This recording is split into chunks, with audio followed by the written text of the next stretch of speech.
Meus caros irmãos e irmãs aqui no santuário, você que nos acompanha de casa e você que vai ouvir esta pregação depois que ela já aconteceu. Nós estamos percorrendo as parábolas de Jesus. Parábola são histórias, analogias que Jesus faz e que nos ensina a ter uma vida cristã de verdade, a trilhar um caminho de santidade, buscando as coisas do alto. A minha sugestão, como sempre o faço, é que você possa durante a semana, você trabalhando aí na sua casa, você lá nos seus afazeres, coloca um foninho e escute o estudo bíblico que fizemos aqui no santuário na parte da manhã. Aí no YouTube é a pregação anterior a essa. Então você tem aí uma semana toda, reserve um tempo, coloque o fone, vai escutando para você aprofundar na parábola do trigo e do joio, onde por versículo, a todos os versículos, nós aprofundamos os ensinamentos de Jesus. Agora à noite, eu quero, claro, passar nas parábolas, mas eu quero ir com você à segunda leitura, que fala sobre a oração no Espírito, a oração que se deixa guiar pelo Espírito de Deus. E por que que isso é importante? Porque a vida espiritual, ela vai ter este nome de vida espiritual para aquele que se deixa conduzir no Espírito, aquele que vive no Espírito e não para aquele que vive na carne. São Paulo já disse, e aqui repito, a carne tem aspirações contrárias ao Espírito, e o Espírito tem aspirações contrárias à carne. Quais são as aspirações do Espírito?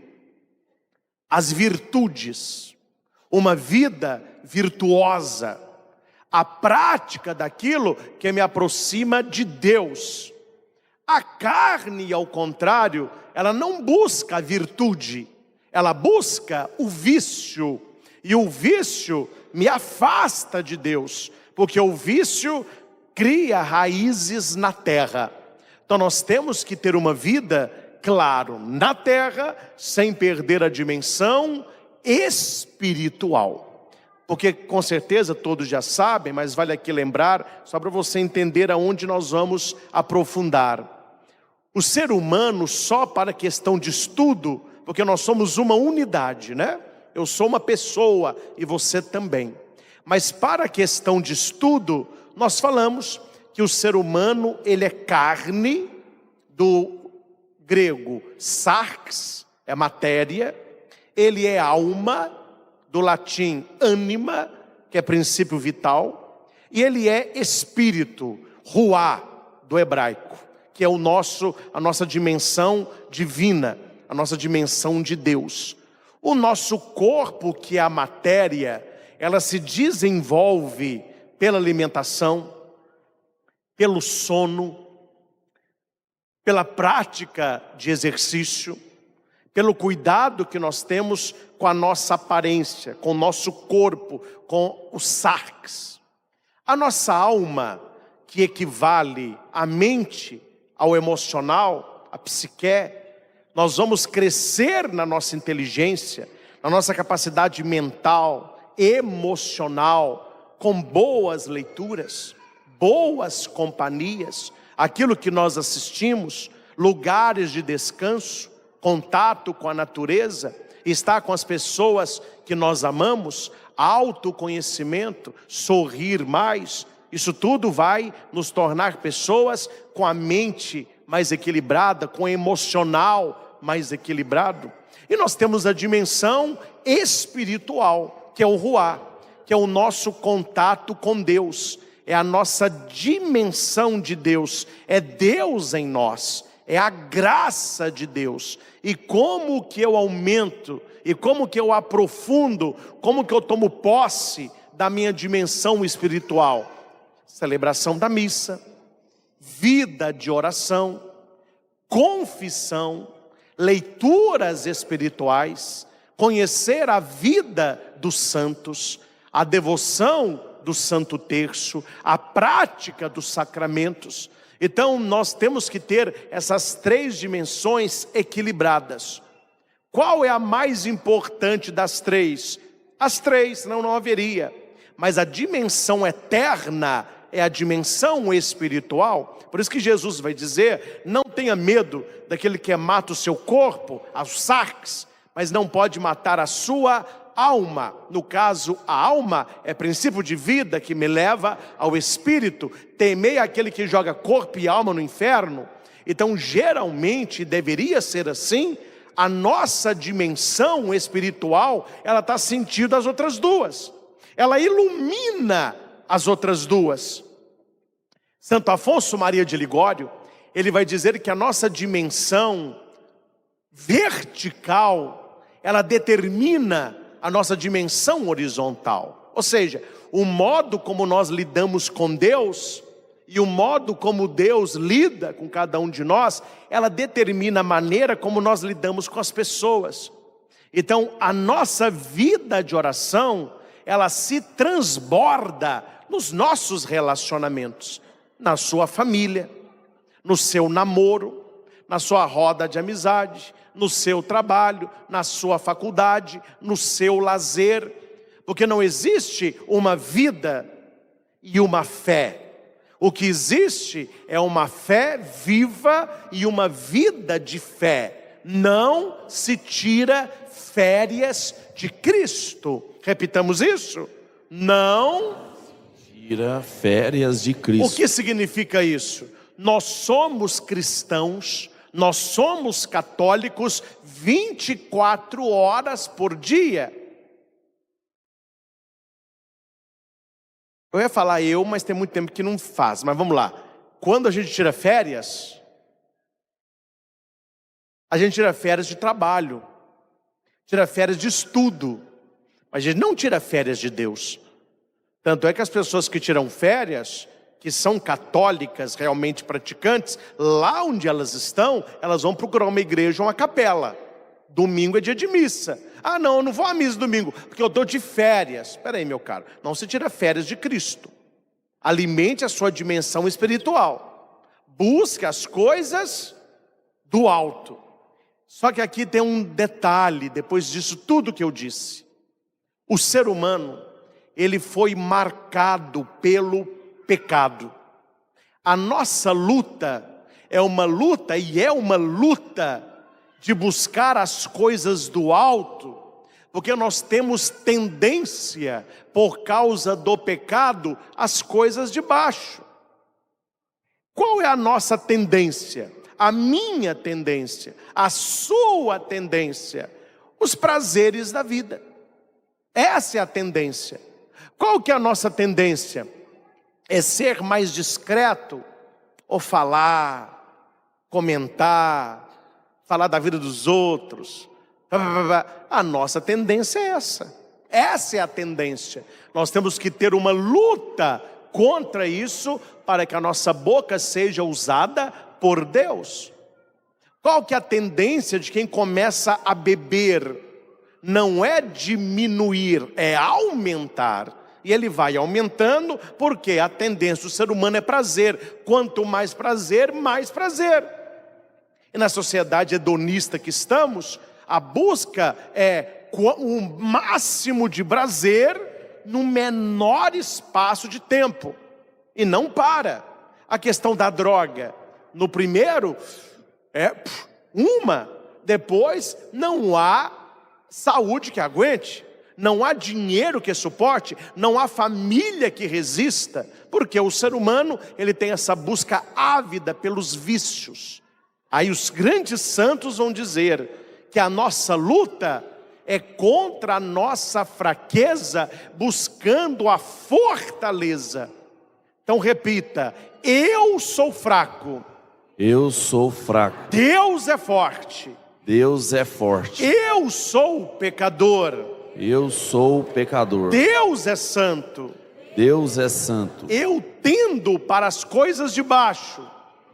Tendo para as coisas de baixo. Deus me puxa para as coisas do alto. Deus me puxa para as coisas do alto. Meus irmãos, não tenham vergonha de reconhecer a sua fraqueza, porque esta é a nossa verdade.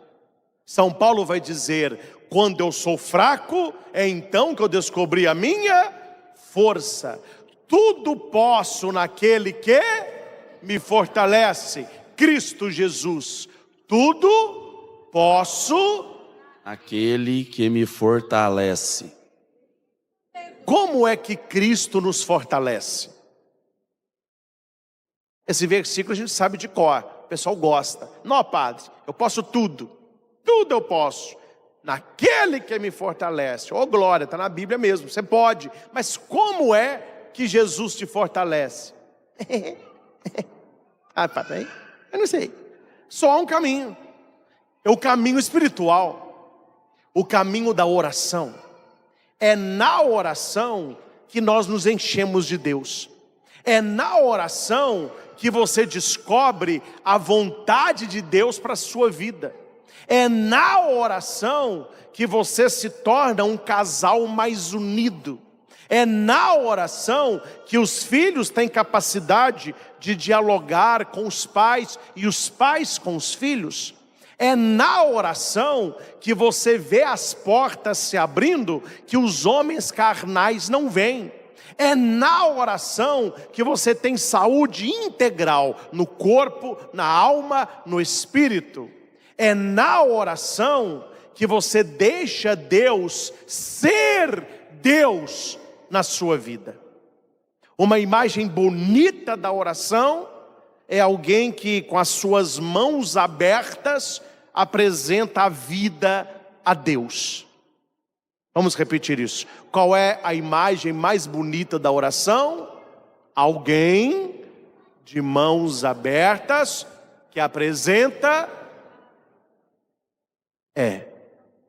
deixa Deus ser Deus. Fala para quem está do seu lado, deixa Deus ser Deus. Deixa Deus ser Deus na sua vida. Amém? Amém. Bonito de escutar? Fácil de viver? Não.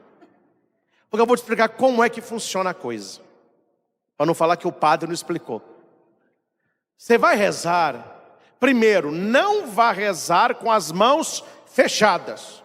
Ou seja, segurando. Não, você reza com as mãos abertas. Por isso, Pai Nosso, mão aberta, não é assim não. E quando você apresenta a sua mão aberta, com a sua vida, primeira coisa é a contemplação. Deus, Ele vai olhar para você, Ele vai olhar para aquilo que está nas suas mãos. Eu estou fazendo aqui uma analogia, certo? A comparação, para você entender como que funciona. Ele vai olhar aquilo. Deus, Ele pode fazer algumas coisas. É que a gente não gosta, né? A gente aqui não reza. Deus, Ele vai olhar nas suas mãos e Ele vê que tem coisas que não poderiam estar ali. O que Deus faz? Ele tira. E a gente tem medo do que Deus vai tirar. Amém? Temos medo. Mas se eu apresentar minha mão aberta, Ele vai tirar o quê? Só que o Senhor não é aquele que só tira. Ele é aquele que coloca. Ele vai tirar o que está sobrando e Ele vai colocar o que está faltando. Mas tem uma terceira atitude de Deus. Ele vai mudar as coisas de lugar. Talvez tenha algo que vai ficar nas suas mãos, mas não é aqui, é aqui. Vou dar um exemplo para me entender. Talvez aquele seu grande amor, Deus quer como amizade. Talvez aquela pessoa que você achou que era seu grande amigo, é só colega. E o colega nem conhecido será. Deus, Ele vai tirar, Ele vai colocar e Ele vai mexer. Ô padre, oi, pode falar. Como que eu sei o que Ele vai tirar? Como que eu sei o que Ele vai colocar? E como que eu sei o que Ele vai mexer? Você não sabe. Eu também não sei, mas o Espírito Santo sabe. É por isso que a segunda leitura vai dizer assim. Pega a segunda leitura. O Espírito, ele vem em socorro. O que é socorro? Ajuda, apoio. Suponhamos que nós estamos aqui na Santa Missa, aí você escuta ali fora alguém assim: socorro! Na hora todo mundo. Ao contrário, se tivesse um jogo de futebol agora e alguém gritasse na rua: gol! Todo mundo, o cara está preocupado com bola, né? Reza. O socorro é um pedido e só clama por ajuda quem não dá conta sozinho. Amém? Amém. Ou seja, eu não dou conta sozinho. Você não dá conta sozinho. Nós precisamos do Espírito Santo. Infeliz da pessoa que quer levar a vida sozinha, podendo dividir com o Espírito Santo. Infeliz de você tentando levar a sua família do seu jeito, e não do jeito de Deus, e não com Deus, e não para Deus. Infeliz do casal que nós dois nos bastamos, nós dois vamos resolver os problemas. Eles não vão resolver o problema, sem Deus eles vão criar o problema, e ainda mais, sem Deus você verá que o outro se torna o problema. Então não queira levar o casamento sozinho, sendo que você tem a ajuda do Espírito Santo. Isso vale para trabalho, para estudo, para namoro, para noivado, para projeto, para sonho. Para que levar a vida sozinho, se você pode clamar a ajuda de Deus? E o Espírito vem em socorro, ou seja, Deus quer ajudar você. Você sabia disso, sim ou não? Deus quer ajudar você, Deus quer abençoar você. O primeiro interessado, olha o que eu vou dizer aqui: o primeiro interessado que você seja feliz não é você, é Deus. Deus não quer ver os filhos dele tristes, infelizes, cabisbaixos, maltratados, na beira do caminho. Tanto que Jesus tem um dos discursos mais bonitos, é o Sermão da Montanha, que é chamado na exegese o discurso da felicidade. Só que a felicidade com Cristo não é a felicidade do mundo, é um outro nível. É uma felicidade com essência, é uma felicidade interna, uma felicidade que não tem data de validade, porque as felicidades do mundo têm data de validade, já vence, já enjoa, já você está pior do que estava antes. Pior do que estava antes. O Espírito, ele vem em socorro. E ele vem em socorro a quê? A nossa fraqueza. E o que é aqui na leitura essa fraqueza? Não é fraqueza muscular, não. Na leitura de Paulo aos Romanos, capítulo 8, eu estou no versículo 26, fraqueza aqui são as limitações que nos afastam de Deus. E veja, nossas limitações, se por um lado poderiam nos afastar de Deus, porque não queremos reconhecê-las, quando você reconhece que é fraco, Deus, ele não se afasta por causa da fraqueza, ele se aproxima. Quando você tem um machucado, uma ferida, há dois tipos de pessoas que vão interagir com a sua ferida: os que te amam e os seus inimigos. Como a gente viu no Evangelho, o joio. Os amigos é o trigo. Quando você tem uma ferida, o que os amigos fazem? Protegem. A ferida, ela deve ser protegida. Aí é cuidada, você coloca curativo, coloca atadura, quer dizer, para não tocar na ferida. Então você protege a ferida. Quando você está ferido e o inimigo vê a sua ferida, ele vai proteger a ferida? Não, ele vai o quê? ele vai te atacar na ferida, porque é o seu ponto fraco. Meus irmãos, guarde uma coisa. Olha para o padre aqui. O seu pecado e o meu pecado, ele é o mesmo para Deus e para o diabo. Não tem um pecado para Deus e um pecado para o diabo. O pecado é pecado, tanto para Deus como para o diabo. É uma ferida que nós temos. Só que Deus, ele olha a nossa ferida, ele olha o nosso pecado e ele vem em socorro à nossa fraqueza. O diabo não. O diabo, ele vê a nossa ferida e ele vê nela uma ocasião para nos derrubar. Remorso não é arrependimento. Repita isso. Remorso não é arrependimento. Tem muito católico que acha que ele está com remorso, é porque ela... Não. Remorso é uma coisa, arrependimento é outra. Remorso é do diabo, arrependimento é de Deus.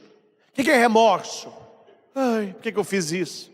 Ai, meu Deus, eu não devia ter feito. Ai, você fica remoendo aquilo, aquele remorso, aquela tristeza, aquela angústia. Remorso não funciona para nada. Remorso é o tipo da frase: seu passado te condena.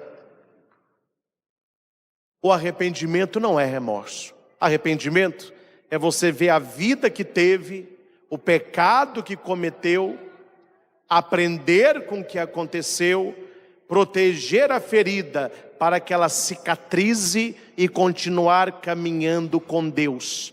Porque se o diabo vai com fúria em cima das suas fraquezas para te destruir, Deus, quando vê as nossas fraquezas, ele vem em nosso socorro. Pois não sabemos o que pedir. Eu não sei o que pedir. Pare para quem está do seu lado. Você não sabe o que pedir. Do outro lado, você não sabe o que pedir. Ô gente, um dia nós vamos ter uma surpresa. Mas uma surpresa, espero que essa surpresa demore, ao dia que a gente morrer. Ninguém está com pressa. Mas nós vamos ter uma surpresa. E você, quando tiver essa surpresa, você vai ver que as maiores bênçãos que Deus te deu foi não te dar tudo o que você pediu. Essa é a maior bênção. Porque nós vemos hoje, Deus vê amanhã, mês que vem, ano que vem, 10 anos. Escutei uma vez na Nossa Senhora Aparecida, um adolescente, primeiro namoro, coitadinho, e no primeiro já foi traído, as dores da paixão, né? Aí ele estava meio entristecido, eu chamei para ajudar, ele estava assim, a mãe dele incentiva, padre, ele não está querendo estudar, está ficando só dentro de casa, fica chorando, não quer ver a colega dele. Aí, na conversa, acho que foi o Espírito Santo mesmo, eu falei com ele assim, não tinha muito o que falar, né? Aquelas paixões de adolescente, que é assim mesmo, é o início. Eu falei com ele, meu filho, preste atenção, você acha que Deus quer alguma coisa ruim para você? Não. Então você acha que se fosse para o seu bem, esse relacionamento tinha acabado? Não. Então me responda, é melhor perder uma namorada no início ou uma esposa no final? Aí é muito melhor perder a namorada, mas perder a esposa com o menino. Eu falei, pois é, você não sabe, mas quando nós rezamos, livra-nos do mal, pode ser que esse seu sofrimento é um livramento para Deus. É sofrimento para você, mas é livramento para Deus. Meus irmãos, quantas pessoas tiveram a vida poupada por um atraso, por uma noite mal dormida, por um problema na passagem? Nós não sabemos os mistérios. Então eu não sei o que pedir, e eu não sei nem como pedir. Não é fácil, não é fácil, mas é um exercício diário, é um exercício diário. Eu digo, não é como exaltação, como testemunho, eu sou padre, tenho 17 anos, dia 27 de agosto, completa 18 anos que eu ordenei padre. eu não me lembro, ou eu posso contar nos dedos de uma mão, esse meu tempo de padre, o que eu pedi ou como que eu queria a graça. Eu aprendi com Nossa Senhora a não ficar pedindo as coisas, mas apresentar, deixar Deus um pouco livre para fazer. E oração assim é melhor, viu? Você sofre menos, dói menos e você se entrega mais. Porque você se entregou a Deus. Se aconteceu, glória, era para mim. Obrigado, Senhor. Se não aconteceu, glória, tu sabes mais do que eu. Não é um sofrimento, é um livramento. E nem tudo é do meu gosto. Muita coisa acontece totalmente diferente. Mas quando você se abre ao Espírito Santo, quando você deixa o Espírito Santo orar em você, quando você confia para rezar assim: Senhor, tu sabes o que eu quero, mas me dê o que eu preciso, me dê o que for melhor para mim. O que você deseja nem sempre é o melhor para você. O que é prazer hoje pode ser sofrimento amanhã. O que é ganho hoje pode ser uma grande perca amanhã. Então você se entrega, assim como Maria: eis aqui a serva do Senhor, faça-se segundo a tua palavra. Claro que nós podemos ter oração de petição, na missa mesmo, nós temos as preces, mas a oração que agrada o coração de Deus e que acalma o seu coração é esta que Paulo está ensinando. Não sabemos o que pedir, não sabemos como pedir, é o próprio Espírito que intercede em nosso favor. Aqui ele vai citar a oração dos anjos, a oração em línguas, que é um dom carismático, que é muito exercido pelo movimento carismático, a RCC católica. Também outros movimentos o têm. Mas numa exegese também deste texto, é uma oração de entrega, é uma oração de deixar Deus ser Deus na sua vida. É o tal do surpreenda-me. Alguém já usou essa expressão? Né?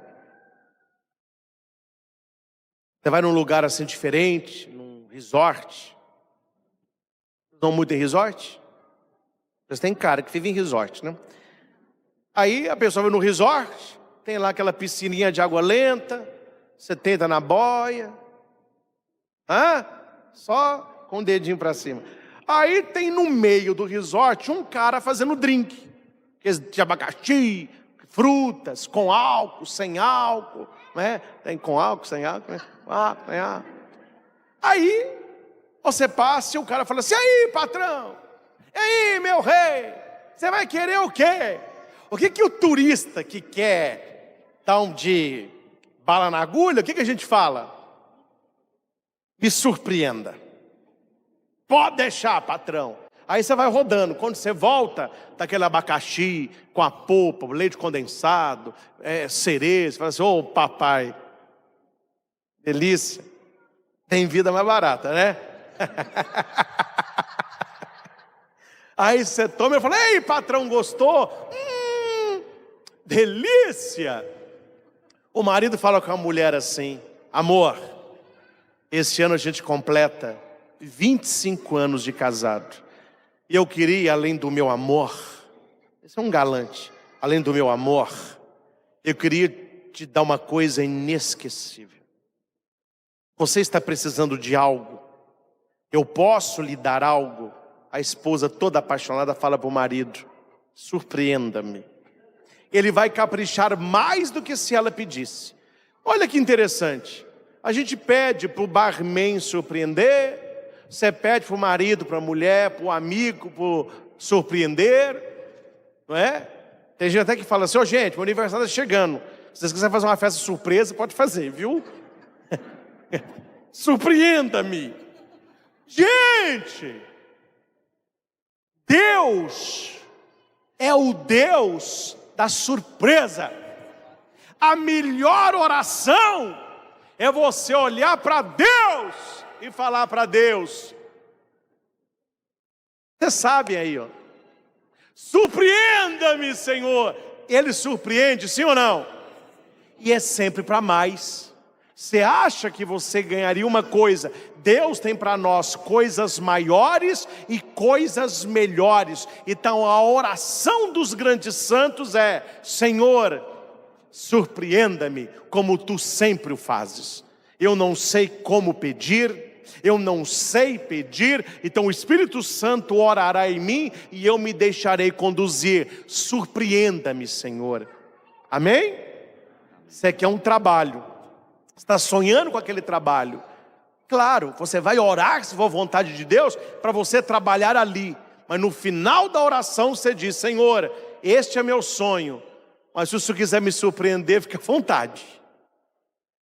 Você deu uma piscadinha assim para um rapaz, para a mocinha, começou aquele primeiro amor, falou: Senhor, se for para me acrescentar, se for para ser uma coisa abençoada, que seja. Mas Senhor, surpreenda-me.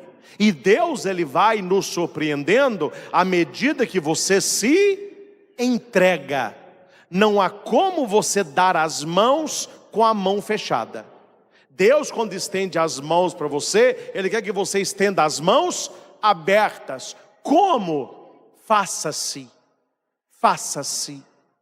A tradução na Bíblia não é exata, mas uma parábola, no meu ponto de vista, né? Uma das mais belas de Jesus é o filho pródigo. Certamente vocês gostam também. Tem ali uma pegadinha, que eu não vou pregar isso aqui agora, só para você ficar com uma pulguinha na orelha. Quando o filho vai sair de casa, o verbo dele, o verbo que ele usa é dar, dai-me. Dá-me a parte da herança que me cabe. Me dá, me dá, me dá, me dá, me dá. Enquanto ele está no me dá, me dá, me dá, coitado, só levou, né? Só levou. Gastaram o dinheiro do cara, prostituta roubaram, bebeu à vontade, veio uma fome, terminou nos porcos. Quando ele volta para casa, atenção, e o pai o acolhe, o pai o abraça, ele tem na cabeça um discurso: Pai, pequei contra o céu e contra ti, já não sou digno de ser chamado teu filho. Qual que é o verbo? Aí ele vai falar essa frase. Na Bíblia em português, a tradução não foi exata. Está trata-me. Trata-me como um teu empregado. Mas o verbo original é mais bonito. É o verbo fazer. É o mesmo verbo que Maria respondeu a Gabriel. Então é como se ele dissesse assim: faça-me. Enquanto ele estava no dar-me, dar-me, dar-me, ele foi um homem feliz. Então eu não quero mais pedir, eu quero me deixar fazer. Eis de volta, meu Pai. Faça-me. Esta é uma oração maravilhosa. Faça-me, Senhor. Faça o meu casamento, faça a minha família, faça na minha vida profissional, faça na minha vida financeira, faça na minha vida familiar. Faça-me, Senhor. E por último, aí nós vamos para as parábolas de Jesus. Eu quero ficar só na do trigo e na do joio. Aqui há um mistério. Há um mistério no trigo, há um mistério na mostarda, há um mistério no fermento. Plantou a sementinha, não sabe como, mas ele vai crescendo. Plantou a mostarda, que é a menor, se bem cuidada, ela se torna na maior. Colocou uma massa não fermentada naquele tabuleiro com fermento, a massa toda se fermenta. É o mistério do reino de Deus que vai acontecendo sem a nossa visão, é pela fé. A gente não vê, mas o reino de Deus, ele está acontecendo. E o inimigo, eu não sei se você sabe disso, se você não sabe, eu vou acabar com a sua inocência, me desculpe, viu? Mas eu vou acabar. Pare com essa de achar que você é amado, benquisto e bem falado por todo mundo. Ninguém pensa isso não, né? Não ser iludido. Tem gente que toma um café bom com o seu nome, viu? Meu não, meu... Tranquilo, mas com os de vocês eu vou te contar, viu? Olha, meus irmãos, Jesus no Evangelho, ele é muito claro. Quando Deus ele faz a obra, a gente não pode cochilar. Porque o inimigo espera apenas a gente dormir para semear o joio. Quem me acompanha no Instagram viu o videozinho hoje. Qual é a diferença do joio e do trigo? É o fruto. Quando você olha o joio e o trigo, eles são idênticos. Então não tem como você saber verde o que é trigo e o que é o joio. Os dois são idênticos. Mas quando ele seca, aí você pega a espiga do joio e amassa. Só palha, ficou nada. Você pega a espiga do trigo e amassa. Ficou os grãozinhos de trigo. O joio é aparência, mas não tem essência. O trigo, além de belo por fora, ele é mais belo por dentro. A nossa tendência é separar trigo e joio. Jesus vai dizer, não faça isso, porque arrancando o joio, você vai acabar arrancando o trigo. Deixa conviver junto. Então no nosso meio, gente, nós vamos encontrar trigo e joio à vontade. Trigo e joio à vontade. E não tem como você saber. Quem é que sabe? A pessoa e Deus. A pessoa sabe se ela é trigo ou se ela é joio. E Deus, ele sabe quem são os trigos e quem são os joios. Mas tem que deixar crescer junto. Deus tem paciência, tolerância. Ele espera a nossa conversão. Deixa crescerem juntos. No final, a gente separa o trigo do joio. Aí não tem como errar, não. O joio nunca tem semente, nunca dá fruto. Ele vive só de parecer. Ele não é, ele parece que é. E o inimigo semeou apenas por inveja. Aquele homem plantou boa semente de trigo, ele veio e semeou a má semente do joio. Meus irmãos, sabe qual é o motivo de você ter inimigos gratuitos?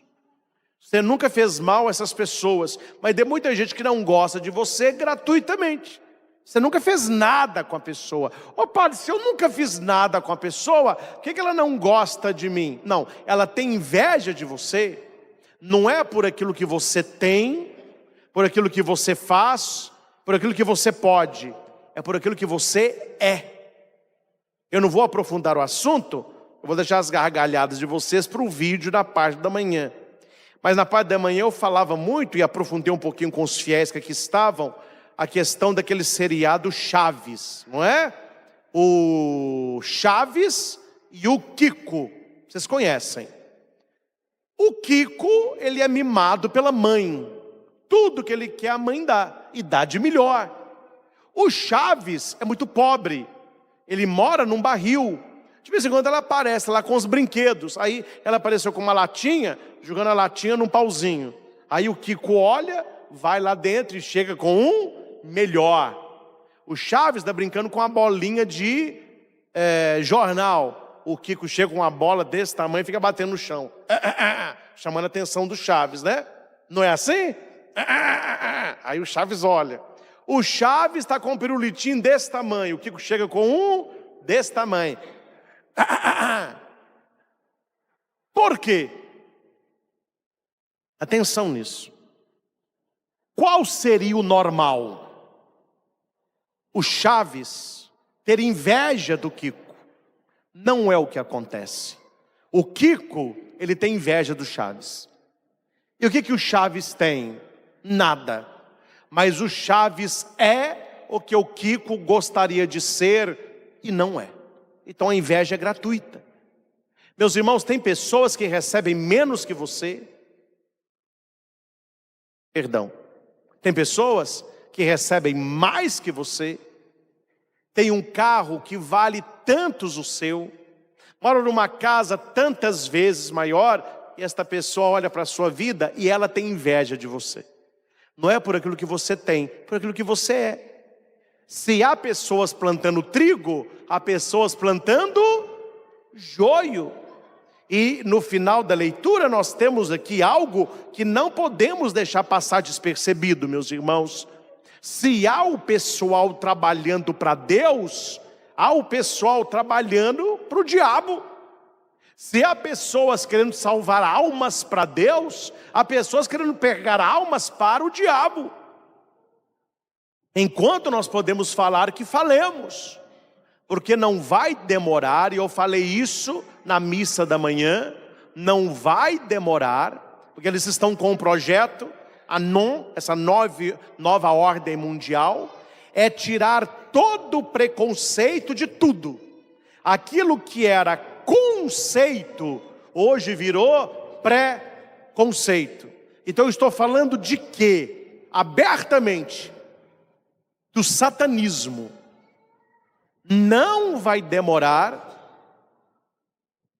os satanistas terão direitos públicos religiosos igual ao cristianismo. Como hoje existe, claro que não dá pena para ninguém, porque hoje com Jesus, com a igreja, você pode fazer o que quiser, não dá problema para ninguém. Por isso eles têm hoje muito a expressão cristofobia. Então fazem carro alegórico, que bate no Cristo e põe Cristo na cruz, aquela confusão toda. Cristo com tênis, escreve na hóstia vagina, ninguém pode falar nada. Aí você fala, mas esse povo aí é cristofóbico, hein? Daqui a pouco, os satanistas vão entrar na justiça com processo por diabofobia. Ah, porque tem um padre que está pregando contra Satanás. Tem uma imagem de São Miguel, está pisando naquele que nós adoramos. Isso é uma agressão, isso é uma falta de respeito. Onde está a diversidade? Onde está o respeito às diferenças? Aí é processo comendo solto. E não vai demorar. Por que eu sei que não vai demorar? Porque nos Estados Unidos já existe. Já existe. Então, meus irmãos, no versículo 28, é preciso saber o que nos espera e o que nos aguarda.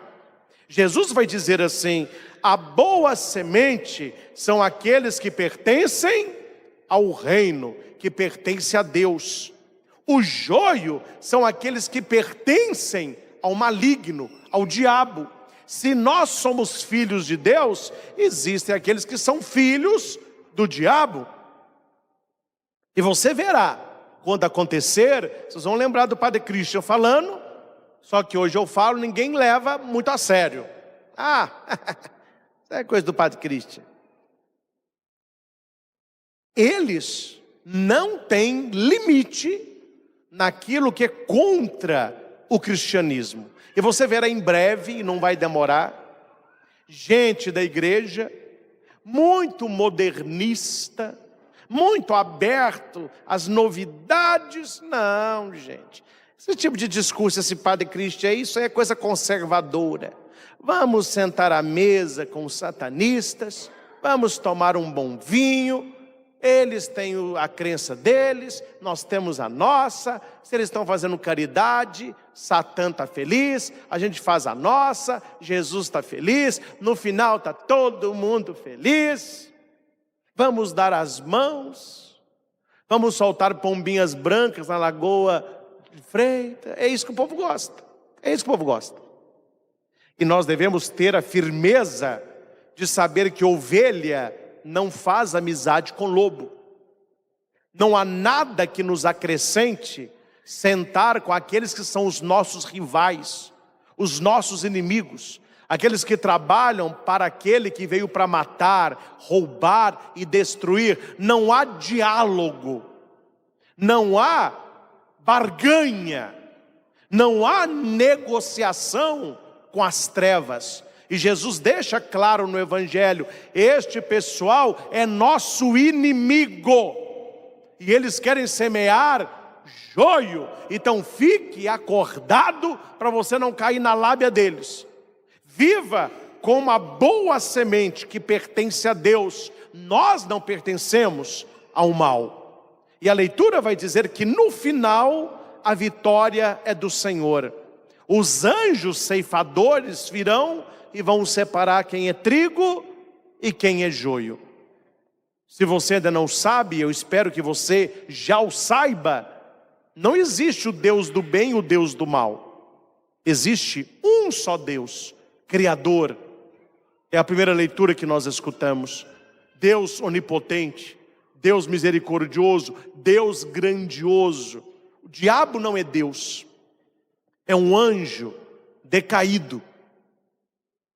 Agora, eu não sei como que vai ser, porque um dos processos que um pregador evangélico recebeu nos Estados Unidos foi que ele fez uma pregação em público e falou que o diabo era um anjo decaído. Eles não aceitam falar que ele é um anjo decaído. É um anjo, mas não é decaído. Ó, gente, mas se caiu, é decaído. Ele não caiu? São Miguel deu uma coça, mas não aprendeu, né? São Miguel deu uma coça, correu com cara, ele levou um terço com os anjos com ele. Agora você não pode falar a verdade. Ah, porque se falar que é um anjo decaído, você tem diabofobia. Você está falando mal. Você tem capetafobia, satãfobia, luciferfobia. Eu estou com mimimifobia, viu? Isso que eu estou. Olha, meus irmãos, então nós precisamos assumir a nossa fé. Assumir o nosso lugar no reino. Nós somos uma boa semente de trigo. Não cabe-nos julgar os outros. Cabe vigiar o nosso coração para que não semeie joio. Porque parece muito, né? Parece muito. E hoje tem muita gente que está bem mais parecido com joio do que com trigo. Deus está pedindo fruto, só tem palha. A figueira sem figo, só tem folha. Figo que é bom nada. Só tem espiga, trigo que é bom nada. Deus quer que sejamos fiéis a Ele, e Ele será fiéis a cada um de nós. Então, meus irmãos, não tenha vergonha de Deus. Clame a Deus. Peça socorro ao Espírito Santo, e Ele virá em nossa fraqueza. Para você entender um pouco do Espírito, e nós vamos rezar um pouquinho sobre isso, Ele é igual mãe. Você tem mãe, quem já, né, falecido ou não, você já teve mãe. Lembro-me quando eu era padre, lá em Carmo do Cajuru, lá tem uma cadeia bem pequena, tem bem fuleirinha, né? Mas quem é preso ali, fica ali uns dias, depois manda para Divinópolis ou para outro lugar. Mas tem a cadeia lá. Aí um dia eu fui, no lugar do Padre Francisco, fazer uma visita, uma bênção, não sei se era celebração, não me lembro. E tinha uma mãe na porta, com uma marmita. Claro, às vezes abre para olhar, né? Ela falou comigo assim: padre, eu errei o dia, hoje não é dia de visita, mas o senhor vai entrar. Eu falei: vou entrar. Entrega essa marmita para tal pessoa. Falou o nome do filho dela. Eu falei assim: ah, tá bom, eu não sei quem é, mas eu pergunto. Pode entregar, padre, sem medo, viu? Meu menino é bom. O que ele fez foi muito ruim, mas ele é um moço bom. Só o coração de mãe consegue fazer isso. Ela separa o que ele fez do que ele é. O diabo olha para você e diz: você é ruim. Olha o que você anda aprontando. Você não presta. Você já falou tantas vezes que ia parar de beber e não para. Você é um vagabundo. Você falou tantas vezes que ia parar de roubar e não para. Você é um charlatão. Você falou tantas vezes que ia parar de trair a sua mulher e não consegue. Você é um adúltero. O diabo age assim. Deus não. Deus vai dizer: não, o que você está fazendo não é bom, mas você é uma pessoa boa. Você tem um coração de trigo. Não permita que o joio cresça e que o trigo desapareça. Pelo contrário, vá arrancando do seu coração o joio que porventura ali esteja, para que o dia que o Senhor nos chamar, que você apresente ao Senhor o trigo da sua vida. Um feixe grande, e o Senhor verá que a sua vida não foi de aparência, a sua vida foi de essência, buscando a Deus acima de todas as coisas. Antes de rezar um pouquinho, só levante a mão aqui. Quem na sua vida hoje está precisando de um socorro, de uma ajuda, de um apoio de Deus? Espera aí, deixa eu... Não levando os quadros não cai, né? Todos nós precisamos. Basta pedir. Porque não é você que está pedindo. é Deus que está oferecendo ajuda. Ele vem em socorro à nossa fraqueza. Você que está em casa também, feche os seus olhos um instante.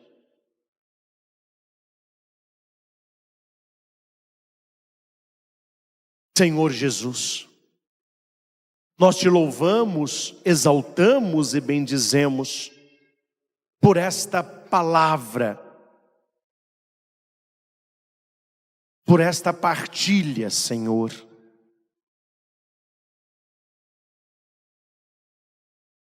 O Senhor me conhece mais do que eu mesmo, mais que a minha mãe, que o meu pai, que meus irmãos, amigos, esposa, marido, filhos. O Senhor me conhece. E tu sabes o quanto sou fraco. Eu sou uma pessoa fraca, Senhor. Eu que já tomei uma decisão tantas vezes de me converter, de mudar de vida, de cultivar o trigo no meu coração e não joio. Mas eu tenho cochilado na fé, eu tenho dormido, e o inimigo tem aproveitado esses momentos para semear joio no meu coração. Senhor Jesus, envia o teu Espírito em ajuda à minha fraqueza. Espírito Santo de Deus, nós estamos esta noite clamando socorro. Cada pessoa aqui, Senhor, tem situações na vida que só Deus pode nos ajudar.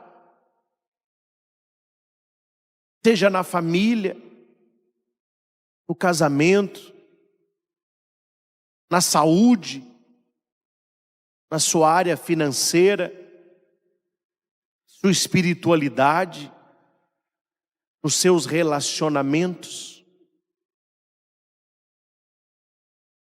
Vinde, ó Espírito. Vinde, ó Espírito, em socorro à minha fraqueza.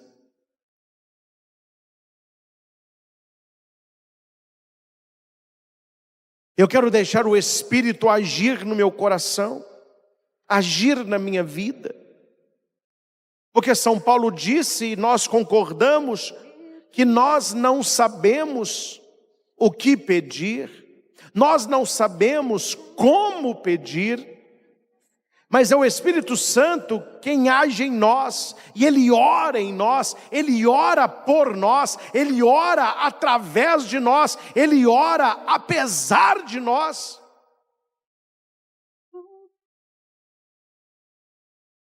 O meu coração é terra boa, Senhor. O meu coração é plantação de trigo.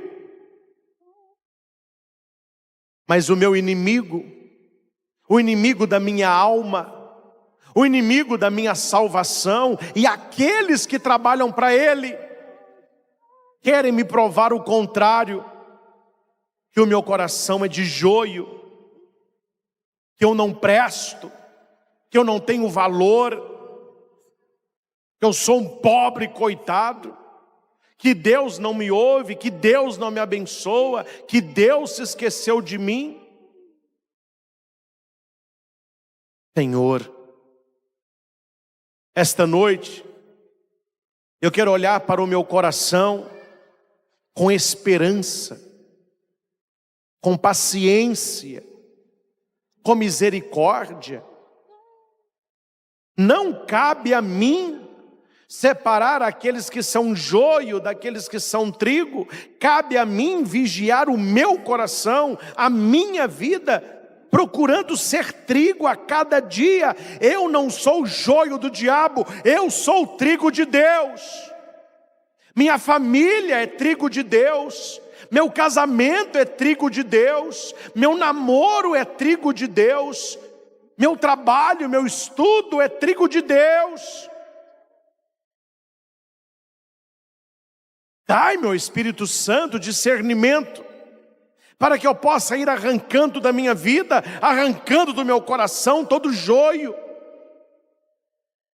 tudo aquilo que me afasta de Deus, principalmente a falta de confiança, a falta de fé, a falta de perseverança.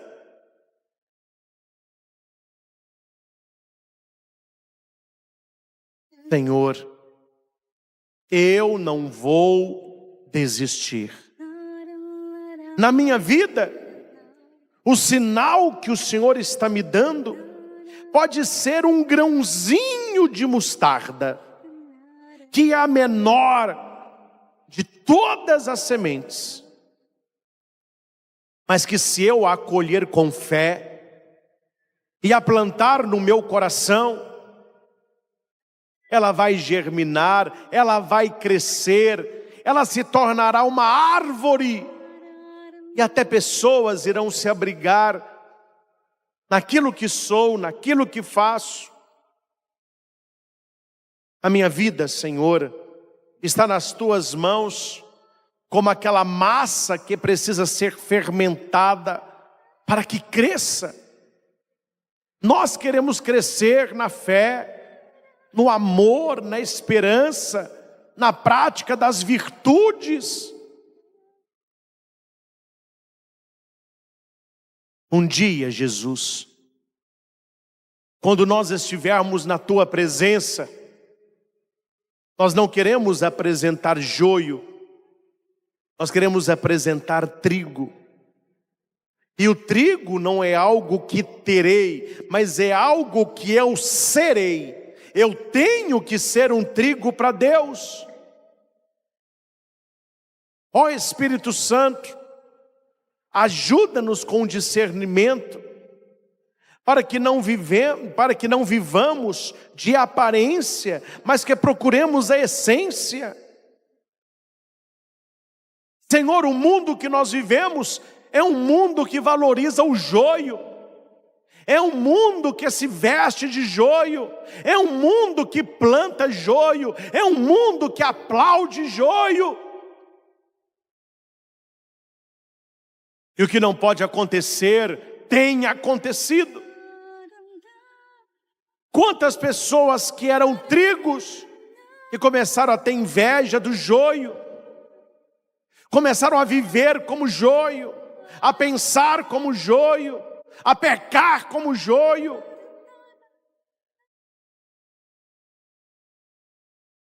Esta noite o Senhor abre os nossos olhos, a nossa mente ao entendimento, o nosso coração com a sabedoria, para que entendamos que é uma questão de escolha, mas é também uma questão de entrega.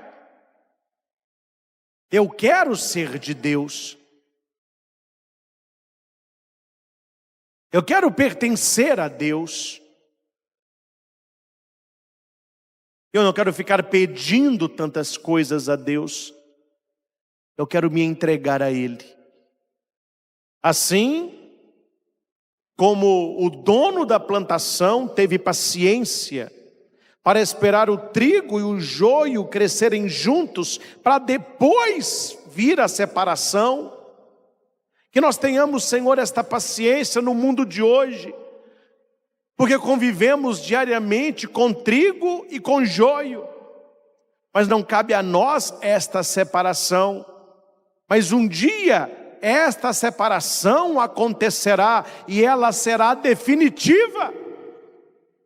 Neste dia, Senhor, eu quero ser trigo, eu quero ser ceifado e levado para o celeiro, e não terminar no fogo, como aqueles que tiveram uma vida de joio.